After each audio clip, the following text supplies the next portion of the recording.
मैं नुमान ही solution channel की तरफ से आज आपके सामने Punjab board 10th class physics के चैप्टर 11 जिसका नाम साउंड है, इसके तमाम न्यूमेरिकल सॉल्व करने वाला हूं। 11.1 से 11.9 इसके टोटल 9 न्यूमेरिकल हैं जो आज हम इस वीडियो में सॉल्व करेंगे। तो हमारी स्क्रीन पे पहला न्यूमेरिकल 11.1 मौजूद है।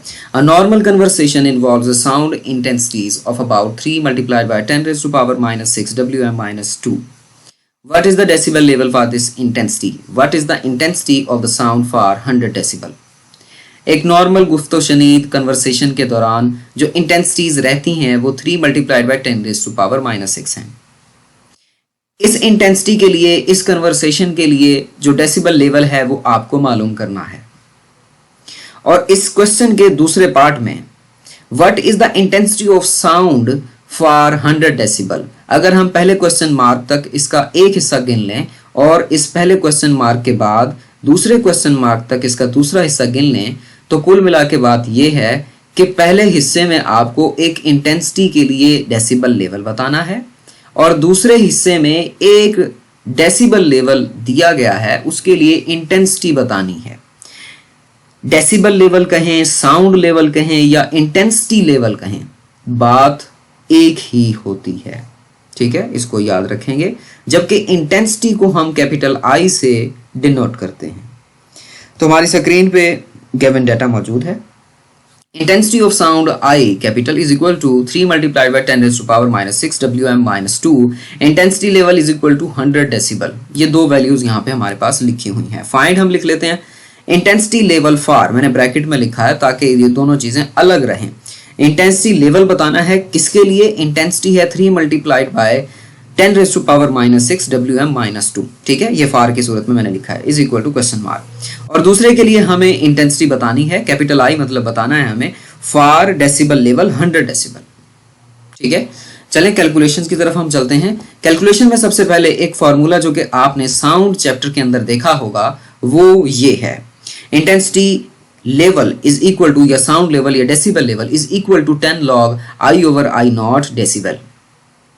ये आपको शायद बड़े अच्छे से आता होगा फॉर्मूला। तो हमारे पास ये जो I0 है, ये I0 दरअसल फेंटेस्ट ऑडियो हमारे पास होता है।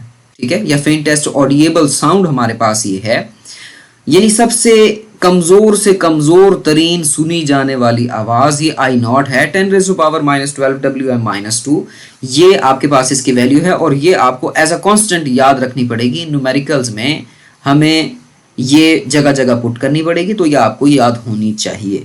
ठीक है, फार्मूला आपने देख लिया। अब हम क्या करते हैं, हमारे पास जो पहला क्वेश्चन है, पहले क्वेश्चन के अंदर हमने यानी कि इसी क्वेश्चन का पहला जो हिस्सा है उसके अंदर हमने साउंड लेवल बताना है। ठीक है, मतलब यहाँ पे आई की जगह पे हम वैल्यू जो है वो पुट करते हैं, जैसा कि आप देख रहे हैं शेडेड एरिया में। ये है intensity level is equal to 10 log 3 multiplied by 10⁻⁻6 divide by 10⁻⁻12 decibel. ठीक है, ब्रैकेट के अंदर कुछ थोड़ा सा हम इसको सॉल्व कर लेते हैं। नीचे वाली पावर हमारे पास -12 है, इसको हम ऊपर लेकर चले जाते हैं तो हमारे पास इस तरह का कुछ केस आता है। ठीक है, इसको जब हम सॉल्व करते हैं +12 में से -6 जब आप निकाल देंगे तो हमारे पास रिजल्ट जो बचेगा वो 10 log 3 मल्टीप्लाइड बाय 10⁻6 का रहता है। यहां तक उम्मीद है कि आपको बड़े अच्छे से समझ आ रही होगी। अगले स्टेप के अंदर हम क्या करते हैं, लॉग की एक प्रॉपर्टी हम यूज करते हैं। ठीक है, लॉग आई होप कि आपको वो याद होंगे कुछ रूल्स जो कि हमने 9th चैप्टर के 9th के मैथ में चैप्टर 3 में पढ़े थे। ठीक है, लॉग से रिलेटेड वो चैप्टर था, तो उसमें ये था कि मल्टीप्लाई को आप प्लस में लिख सकते थे। ठीक है, तो यहाँ पे हमारे पास हो जाएगा log 3 प्लस log 10⁻6। ठीक है, यानी जो मल्टीप्लाई होगा उसको आप लिख सकते हैं प्लस में। ठीक है, सिर्फ यहाँ पे यही किया गया और दोनों के साथ अलग अलग लॉग आप लिखेंगे, मतलब log 3 अलग से और log 10⁻6 अलग से आप लिखेंगे और दोनों के दरमियान प्लस जो है वो लिखा जाएगा। अगले स्टेप में एक और रूल आपको वहां पे बताया गया था कि पावर हमेशा लॉग से पहले आती है। तो ये जो 6 था हमारे पास 10 रेज में, ये हमारा लॉग से पहले आ गया। ठीक है, इसको हम सॉल्व करते हैं। देखिए log 10 जो है वो 1 के इक्वल होता है। ठीक है, यानी कि log 10 जो है 1 के इक्वल हो गया और 6 multiply by 1 is equal to 6। ठीक है, log 3 की वैल्यू आप टेबल से देखें, आप कैलकुलेटर से देखें। ठीक है, तो log 3 की जो भी वैल्यू है प्लस हमारे पास हो जाता है 6। इसको आप जब मल्टीप्लाई करेंगे 10 से तो आपके पास आता है 64.8 डेसिबल। ठीक है, ये आपके पास इसकी वैल्यू आ जाती है। और यहाँ तक हमारा जो है वो पहला पोर्शन कंप्लीट हो चुका है इस क्वेश्चन का। अब दूसरे में चलते हैं। दूसरे में हमारे पास जो साउंड लेवल दिया गया है, ये इंटेंसिटी लेवल जो दिया गया है वो है 100 डेसिबल। ठीक है, इसके लिए दोबारा से वही फॉर्मूला हमें यूज करना पड़ेगा, लेकिन इस बार हमारे पास ये जो इंटेंसिटी लेवल या साउंड लेवल है ये मालूम है। आपको यहाँ पे आई जो है वो काउंट करना पड़ेगा कि आई की वैल्यू यहाँ पे कितनी आती है। ठीक है, आई नॉट जो आप जानते हैं वो 10⁻⁻12 लिखा जाएगा। ठीक है, इनकी वैल्यूज को जरा पुट कर लेते हैं। आपने देखा कि यहाँ पे वैल्यूज जो है पुट कर ली गई हैं शेडेड एरिया में। देखें 100 decibel is equal to 10 log I over 10⁻⁻12 decibel, आपके पास ये रिजल्ट बनता है। ठीक है, इस 10 को मैं 100 के नीचे लेके जाता हूँ। ठीक है, इस तरह से कुछ हो गया, जो कैंसिलेशन होनी थी वो कैंसिलेशन हो गई। तो हमारे पास 10 decibel is equal to log I minus log 10⁻⁻12 जो है वो रिजल्ट बाकी बचता है। ठीक है, इसमें से एक और अभी हमने करना है वो ये कि ये जो लॉग जो 10⁻⁻12 है इसको हम लॉग से पहले लेकर आएंगे। ठीक है, सो माइनस माइनस हो जाएगा प्लस। ठीक है, अगले स्टेप में आप देखिए,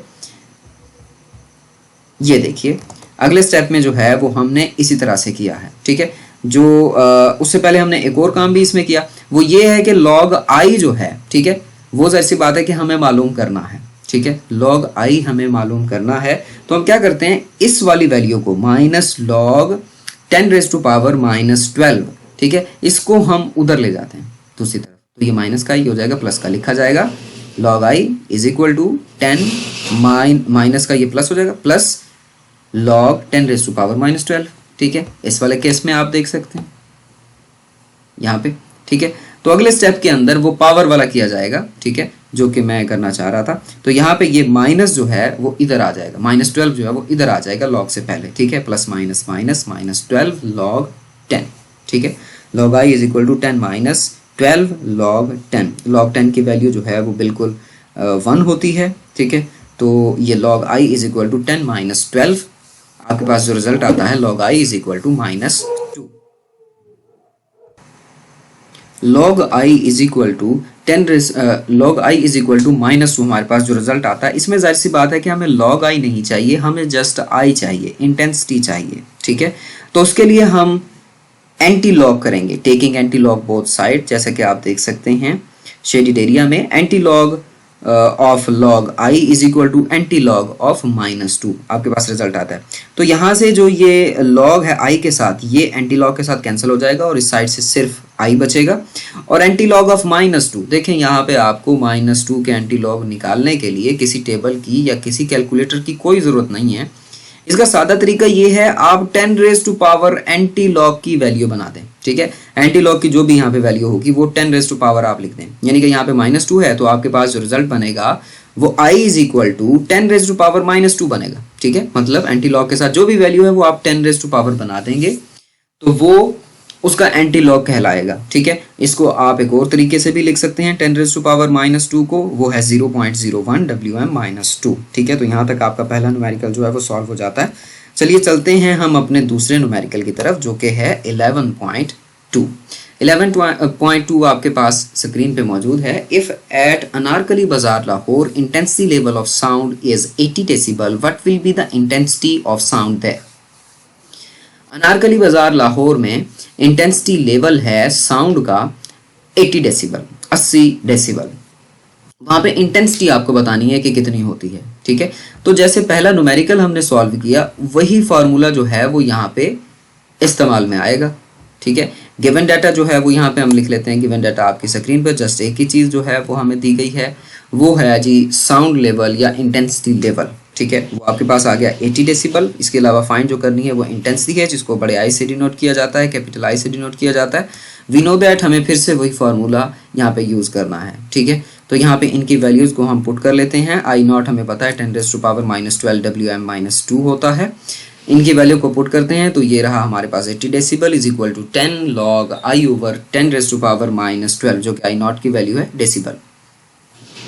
तो इसमें हम 10 को जो है वो 80 के नीचे ले जाते हैं। ठीक है, और जो कैंसिलेशन में से होना होती है वो हो जाती है इस तरह से। ठीक है, यानी कि यहाँ पे अब 8 डेसिबल जो है वो बाकी बच गया, is equal to log I minus log 10⁻⁻12 decibel आपके पास रिजल्ट आ जाता है। नेक्स्ट स्टेप में हम क्या करते हैं, हम लॉग आई को एक तरफ लेकर चले जाते हैं बराबर के, ठीक है।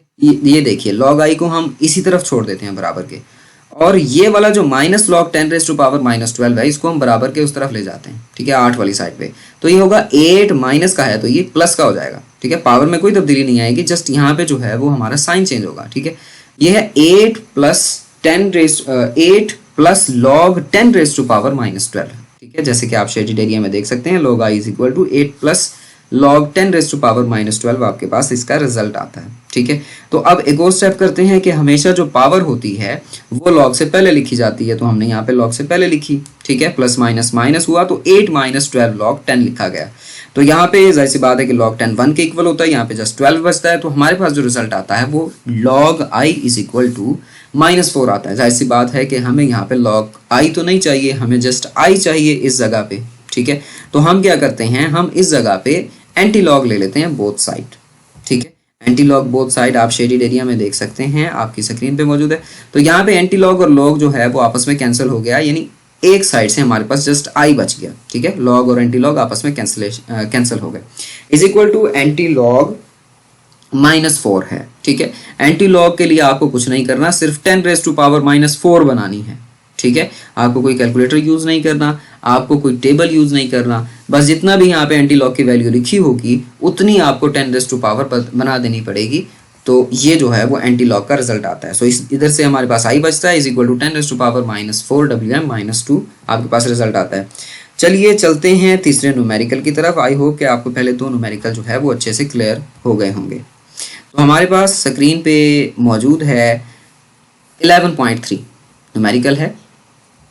At a particular temperature, the speed of sound in air is 330 ms-1. If the wavelength of a note is 5 cm, calculate the frequency of the sound wave. Is this frequency is audible range of the human ear? एक particular temperature पे, एक मखसूस दर्जा हरारत पे हवा में आवाज़ की स्पीड है 330 ms-1 की।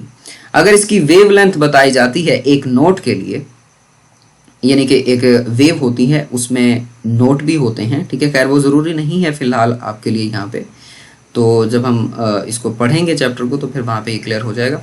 If the wave length of the note is 5 centimetre, 5 centimetre इसकी वेव लेंथ है, इसकी फ्रीक्वेंसी आपको बतानी है, और ये बताना है कि ये जो फ्रीक्वेंसी निकाली गई होगी, मतलब जिसका रिजल्ट आप निकालेंगे, क्या ये इंसानी कान इनको सुन सकता है, यानी कि इंसान इनको सुन सकता है या नहीं सुन सकता। गिवन डाटा हम लिख लेते हैं। तो यहाँ पे हमारे पास जो स्पीड है, स्पीड सामने आ गई, v इज इक्वल टू 330 है, और जबकि लैम्डा इज इक्वल टू हमारे पास 0.05 मीटर होता है, ठीक है। हमने क्या किया, 5 को डिवाइड बाय 100 कर लिया ताकि वो मीटर में कन्वर्ट हो जाए। नेक्स्ट स्टेप में फाइंड जो हमने करना है वो है f is equal to question mark. Calculation हम इसकी लिखते हैं। कैलकुलेशन के लिए हमारे पास जो फार्मूला है वो आप पहले चैप्टर से देखते हुए आ रहे हैं, वो है v is equal to F lambda, यानी कि speed of sound is equal to F lambda, ठीक है। तो यहाँ पे हमें जाहिर सी बात है कि f काउंट करना है, तो इस फार्मूले को हम f के हिसाब से ढाल लेते हैं, ठीक है। f को यहीं रखिए, लैम्डा को v के नीचे ले जाइए, f is equal to v over lambda हमारे पास रिजल्ट आ जाता है। इसमें इनकी वैल्यू पुट कर देते हैं, तो हमारे पास v की वैल्यू पुट कर दी गई और लैम्डा की वैल्यू 0.05 पुट कर दी गई। रिजल्ट हमारे पास आता है 6600 हर्ट्स, ठीक है, जो कि बनता है 6.6 मल्टीप्लाइड बाई 10⁻³ हर्ट्स। तो यहाँ पे आप 2 डॉट देख रहे हैं, एक डॉट ब्लू डॉट है और दूसरा डॉट रेड है।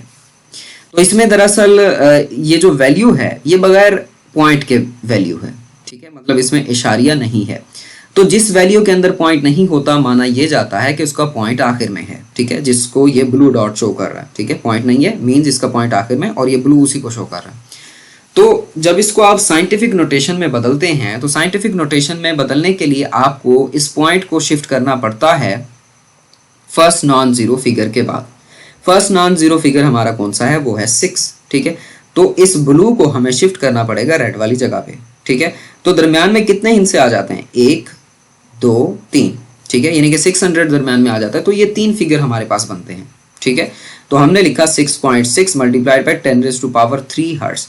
तो अब ये कैसे पता लगेगा कि यहाँ हमारे पास जो 3 है वो प्लस का है या माइनस का। देखिए अगर आपका इशारिया, आपका डॉट दाएं से लेकर बाएं शिफ्ट होता है, ठीक है, दाएं साइड से बाएं साइड पर शिफ्ट होता है तो पावर आपकी प्लस की रहेगी। अगर इसका उलट हो जाता है, बाएं साइड से दाएं साइड पे ये शिफ्ट होता है, ठीक है, मतलब अगर ये शिफ्ट होता रेड टू ब्लू तो फिर हम कर देते थे यहाँ पे माइनस, लेकिन यहाँ पे हम क्योंकि दाएं से बाएं तरफ गए हैं तो लिहाजा यहाँ पे जो पावर है वो प्लस में रहेगी। इस तरह हमारे पास 6.6 मल्टीप्लाइड बाई 10⁻³ हर्ट्ज का रिजल्ट आ जाता है। तो अब रही बात ये कि क्या इंसानी कान इनको सुन पाएगा या नहीं सुन पाएगा, ठीक है। देखिए इंसानी कान की जो फ्रीक्वेंसी रेंज होती है सुनने की वो होती है 20 हर्ट्ज से लेकर 20K हर्ट्ज तक, यानी किलो हर्ट्ज या 20,000 हर्ट्ज भी आप कह सकते हैं, ठीक है। तो जाहिर सी बात है कि ये जो 6600 है ये 20 और 20,000 के दरमियान में कहीं आता है। लिहाजा जवाब है yes, this frequency is audible for human because human audible range is 20 hertz to 20K hertz या 20,000 हर्ट्ज। ये न्यूमेरिकल आई होप कि आपको अच्छे से समझ में आ गया होगा। चलिए अगले न्यूमेरिकल की तरफ चलते हैं जो कि हमारे पास है 11.4। 11.4 न्यूमेरिकल में कहा गया है a doctor counts 72 heart beats in 1 minute, calculate the frequency and the period of heart beats. एक डॉक्टर काउंट करता है 72 धड़कनों को 1 मिनट में, इसकी फ्रीक्वेंसी बताइए और इसका टाइम पीरियड बताइए इन धड़कनों का, इन हार्ट बीट्स का। गिवन हमारे पास मौजूद है नंबर ऑफ हार्ट बीट्स, ये वेव्स ही हैं, ठीक है। जिस तरह के हमने वहाँ पे एक पहला न्यूमेरिकल भी किया था, फ्रीक्वेंसी हमने मालूम की थी F is equal to N/T, ठीक है, वो शायद हमने पहले चैप्टर में मालूम किया था। तो उसी तरीके से इसको भी हम सॉल्व करेंगे, ठीक है। आप चाहें तो नंबर ऑफ बीट्स को यहाँ पे किसी लेटर से आप डिनोट कर सकते हैं, जैसे कि हमने नंबर ऑफ वेव्स को वहाँ पे n से डिनोट किया था, यहाँ पे आप इसको भी डिनोट कर सकते हैं। खैर number of heart beats is equal to 72 और time t is equal to है 1 मीटर, जिसको हमने सेकंड में कन्वर्ट कर लिया, 60 सेकंड इसका रिजल्ट आता है। हमें जो चीज़ यहाँ से मालूम करनी है, एक हमारे पास फ्रीक्वेंसी है और दूसरा हमारे पास टाइम पीरियड होता है, ठीक है। तो हमारे पास जो फ्रीक्वेंसी होती है नंबर ऑफ वेव्स या नंबर ऑफ यहाँ पे हार्ट बीट हैं डिवाइडेड बाय टाइम, ठीक है। तो जैसा कि आप यहाँ पे देख सकते हैं हमारे पास आता है 72 डिवाइडेड बाय गिवन टाइम, ठीक है।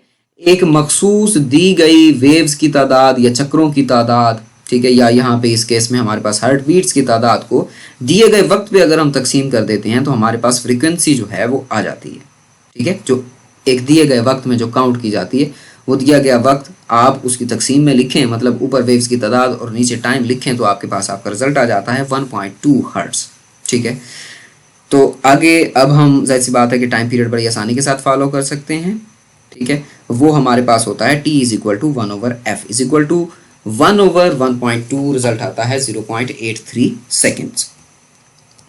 आगे चलते हैं 11.5 न्यूमेरिकल की तरफ। A marine survey ship sends a sound wave straight to the sea bed. It receives an echo 1.5 seconds later. The speed of sound in water, in seawater, is 1500 ms-1. Find the depth of the sea at this position. एक marine survey ship है, वो भेजता है sound wave को समंदर के फर्श पर, सी बेड पर, और वो उसको वापसी पाता है 1.5 सेकेंड की इको के बाद, गूंज के बाद, ठीक है। इको क्या होती है, गूंज क्या होती है? बाय द डेफिनेशन दरअसल इको ये है कि जब साउंड एक मीडियम से दूसरे मीडियम में जाने की कोशिश करता है तो वो उस दूसरे मीडियम से टकराकर वापस बाउंस बैक हो जाता है उस पहले मीडियम में, ठीक है।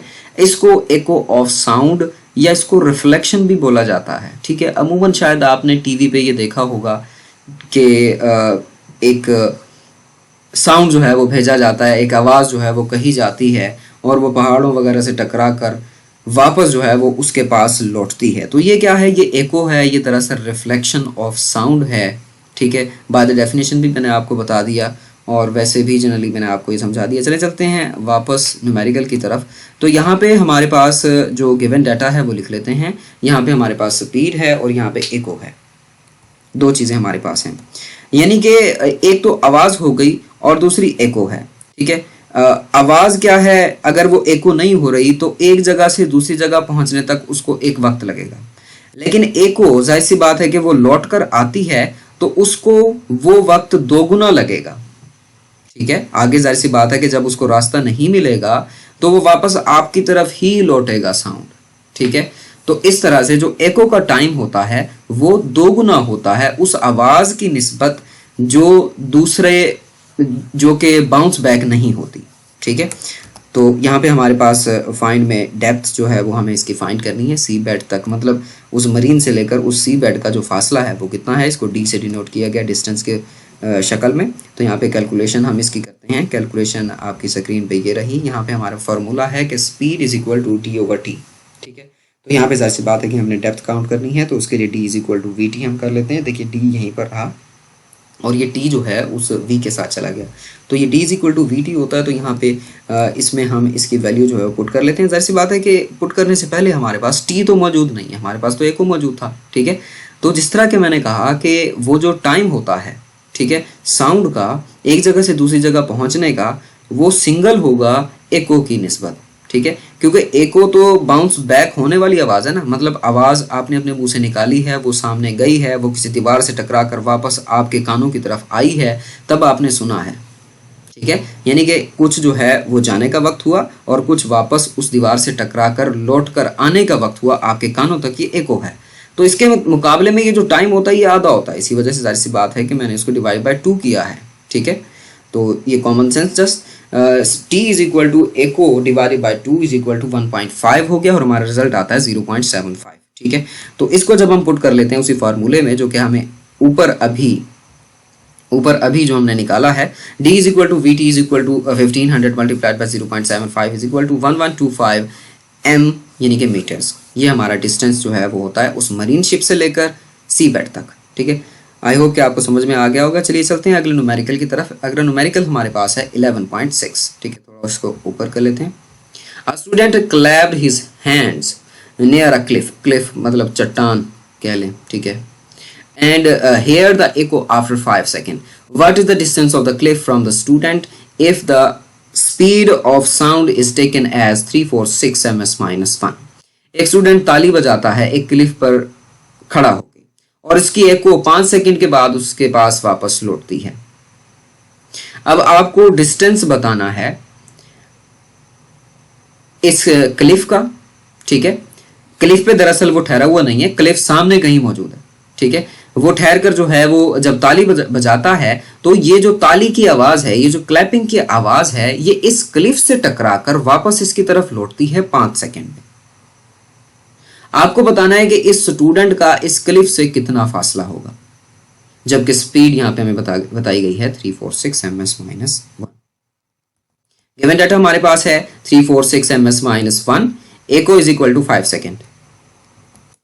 यहाँ पे फाइंड जो हमें करना है वो डेप्थ करना है फिर से। ठीक है, उसी तरह से ही हम जिस तरह के पहला न्यूमेरिकल कर चुके हैं, इससे ऊपर वाला, इस न्यूमेरिकल को भी सॉल्व करेंगे। तो यहाँ पे आप देख सकते हैं कि v is equal to D T, और यहाँ पे t भी हमें उसी तरह से काउंट करना पड़ेगा, जो कि t इज इक्वल टू हमारे पास 2.5 आता है। ठीक है, so v is equal to D T और d is equal to V T होता है। ठीक है, कुछ नहीं किया सिवाय इसके कि इस t को v के पास हम ले गए हैं। d is equal to V T में हम इसको पुट कर देते हैं तो हमारे पास रिजल्ट आता है 865 मीटर्स का। अगले न्यूमेरिकल की तरफ चलते हैं जो कि 7वां न्यूमेरिकल है 11.7। A ship sends out ultrasound that returns from the seabed and is detected after 3.42 seconds. If the speed of ultrasound through sea water is 1531 ms-1, what is the distance of the seabed from the ship? उसी तरह का कुछ case है। एक ultrasound भेजा जाता है उस शिप से सीबेड की तरफ।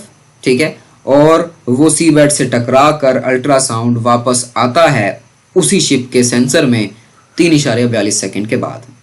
यहाँ पे जो स्पीड है साउंड वेव की वो है 1531 ms-1। यहाँ पे भी आपको डिस्टेंस बताना है, उसी तसलसल का तीसरा न्यूमेरिकल है आपके पास।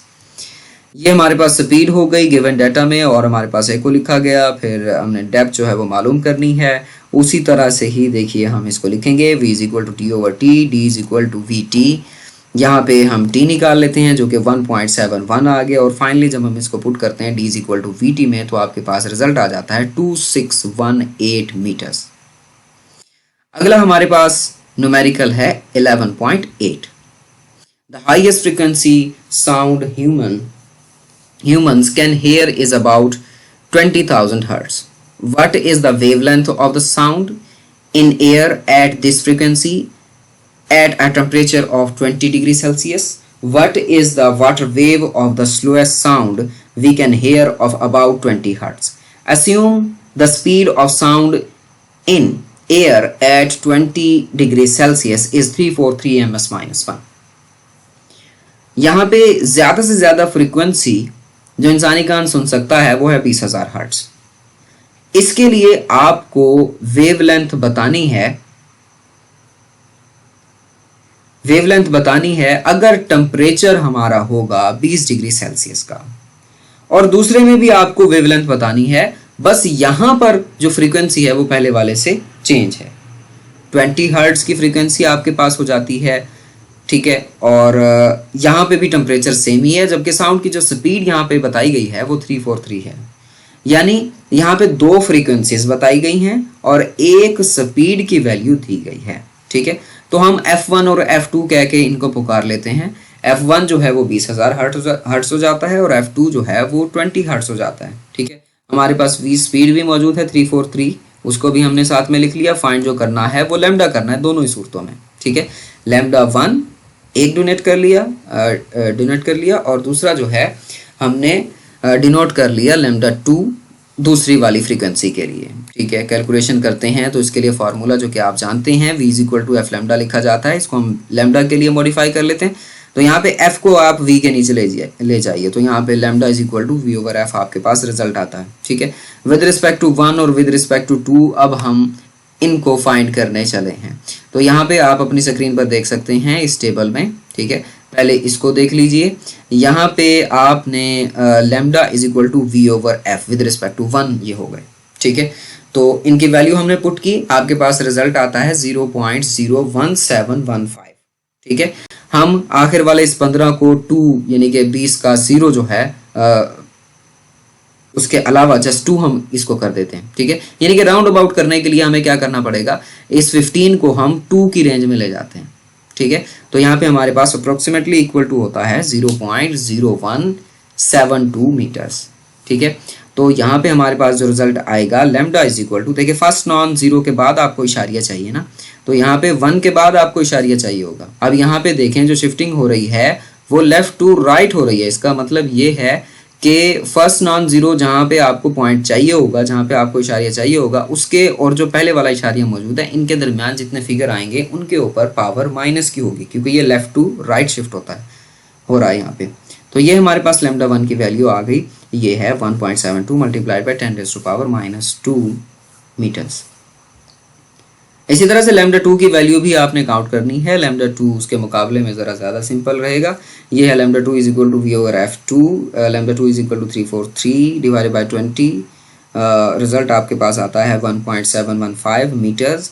Lambda 2 is equal to 1.72 metres आपके पास ये रिजल्ट आता है इसको राउंड अबाउट करने के बाद। आगे चलते हैं अगले न्यूमेरिकल की तरफ। हमारे पास इस वीडियो का और इस चैप्टर का भी लास्ट जो न्यूमेरिकल है वो है 11.9। 11.9 न्यूमेरिकल आपके सामने स्क्रीन पे। A sound wave has a frequency of 2 kilohertz, यानी कि 2000 हर्ट्ज भी आप कह सकते हैं, and wave length 35 centimetre. How long it will take to travel. देखें how long it will take का मतलब होता है कि वो टाइम पूछना चाह रहा है, ठीक है। टू ट्रेवल 1.5 किलोमीटर, यानी कि एक साउंड वेव है जिसकी फ्रिक्वेंसी 2 किलो हर्ट्ज होती है और इसकी वेव लेंथ 35 सेंटीमीटर है। आपको टाइम बताना है कि 1.5 किलोमीटर का फासला तय करने के लिए इस वेव को कितना वक्त दरकार होगा। जो गिवन है वो हमारे पास स्क्रीन पे मौजूद है। एक लैम्डा है 35 divided by 100 is equal to 0.35 metres, ठीक है। और डिस्टेंस हमारे पास कितना है, डिस्टेंस हमारे पास होता है 1.5 किलोमीटर। एक और चीज़ जो हमारी यहाँ पे मैंने नहीं लिखी शायद, ठीक है, वो है ये फ्रीक्वेंसी, ठीक है। मैं यहाँ पे गिवन डाटा में इसको लिखना भूल गया हूँ, तो इसको अभी लिख लेते हैं, f is equal to 2 kilohertz.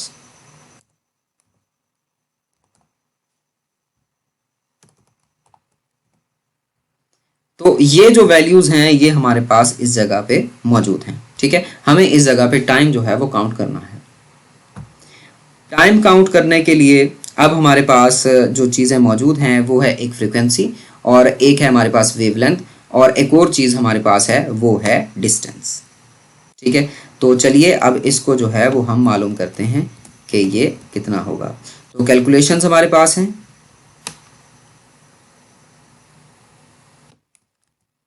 Calculation में हमारे पास v is equal to F lambda, इस फार्मूले से आप अच्छी तरह से फेमिलियर हो चुके होंगे, ठीक है। हमारे पास एक फ्रीक्वेंसी है, हमारे पास एक डिस्टेंस है और हमारे पास एक वेवलेंथ है। इनको मिला के हमें टाइम जो है वो निकालना है, ठीक है। तो आपने ये दो फार्मूले अभी देख लिए होंगे पिछले कुछ गुज़िश्ता जो न्यूमेरिकल हुए हैं चैप्टर 1 के और इस चैप्टर से भी, ठीक है। तो यहाँ से हमारे पास कंपेयर इनको हम करते हैं। देखें जब कंपेयर करते हैं आप दो इक्वेशंस को तो उनमें जो सिमिलैरिटी होती है वो ख़त्म हो जाती है, ठीक है। v is equal to F lambda एक फार्मूला आपने देखा और v is equal to D over T आपने दूसरा फार्मूला देखा। अभी इनको कंपेयर क्यों किया गया है वो वजह भी मैं आपको बता देता हूँ। तो कंपेयर करते हैं, कंपेयर करने के लिए सिमिलैरिटीज कैंसिल हो जाती है, मतलब v जो है वो नहीं लिखा जाएगा, आप करेंगे एफ लैम्डा को is equal to D over T, ठीक है। F lambda is equal to D over T आप देख सकते हैं। तो यहाँ से आप t को एफ लैम्डा की जगह ले जाएं, ठीक है, और एफ लैम्डा को टी की जगह ले आए तो आपके पास जो फार्मूला बनेगा वो बनेगा T is equal to D over F lambda, ठीक है। T is equal to D over F lambda, ये आपके पास जो है वो रिजल्ट आ जाता है, ठीक है। तो यहाँ पे अब इन वैल्यूज को हम पुट कर देते हैं। देखें वजह जो कंपैरिजन की हुई है वो ये, आप अगले चैप्टर में भी शायद किसी जगह पे कंपैरिजन के बारे में देख लें, ठीक है, और शायद उससे अगले चैप्टर में भी कंपैरिजन के बारे में देख लें। तो ये जो कंपैरिजन किया गया है वो इस वजह से, देखिए डायरेक्टली हमारे पास v जो है वो अवेलेबल नहीं था, ठीक है। डायरेक्टली हमारे पास v अवेलेबल नहीं था। हमने क्या किया कि हमने दो फार्मूले लिखे और दोनों को कंपैरिजन कर लिया आपस में, ठीक है। जो सिमिलैरिटीज होती हैं वो कैंसिल हो जाती हैं, v जो है वो कैंसिल हो जाएगा, v नहीं लिखा जाएगा, आप लिखेंगे F lambda is equal to D over T, ठीक है। तो ये कंपैरिजन की एक ट्रिक बताने के लिए मैंने यहाँ पे ये दो फार्मूले यूज किए गए हैं। इससे कैलकुलेशन जो है वो शॉर्ट रहती हैं आपकी। या दूसरा तरीकाकार ये था कि आप v is equal to D over T find करना चाहते थे, फिर आप लिखते d is equal to t is equal to D over v और फिर उस v को आप पहले फाइंड करते और फिर इसके अंदर वापस आके पुट करते, तो उससे वो कैलकुलेशंस लेंथी हो जाती हैं। मैं आपको सिर्फ ये कंपैरिजन की ट्रिक बताना चाहता था कि ये मैथमेटिकल जो ट्रिक है, जो रूल है, उसको किस तरह से यूज किया जाता है, ठीक है। So t is equal to D over F lambda, ठीक है। इनकी वैल्यूज को आप पुट कर लीजिए, ठीक है। यहाँ पे पुट कर ली गई, ये है 1.5 km हो गया हमारे पास, ये 20 के हर्ट्ज हो गया और मल्टीप्लाइड बाय 0.35 मीटर्स हो गया, ठीक है। यहाँ पे के से कैंसिल हो गया, ठीक है। ऊपर मैं इनको खोल भी सकता था 10⁻³ करके, जो कि 1500 के इक्वल आता था, लेकिन जब के से कैंसिल हो सकता था तो लिहाजा मैंने इन के को ऊपर ओपन नहीं किया, ठीक है। तो यहाँ पे के से देख रहे हैं आपके कैंसिल हो गया आसानी के साथ। और यहाँ पे जो बाकी कैलकुलेशन आपने करनी है वो ये कि 20 मल्टीप्लाइड बाय 0.35, इनको आप पहले मल्टीप्लाई कर लें, ठीक है। फिर इनका जो भी रिजल्ट आएगा उसको आप नीचे लिखें और ऊपर 1.5 हो, फिर आप कैलकुलेट करें तो आपके पास रिजल्ट आएगा 0.21। यहाँ पे देखिए मीटर से कैंसिल हो गया, के से कैंसिल हो गया, ये हर्ट्ज है। हर्ट्ज मैंने बताया था कि किसके इक्वल है, s-1 के। s-1 जब ऊपर जाएगा तो सेकेंड हो जाएगा, ठीक है। तो लिहाजा t is equal to 0.21 second. इस तरह से ये न्यूमेरिकल हमने कंप्लीट किए साउंड चैप्टर के। Thanks for watching and don't forget to subscribe.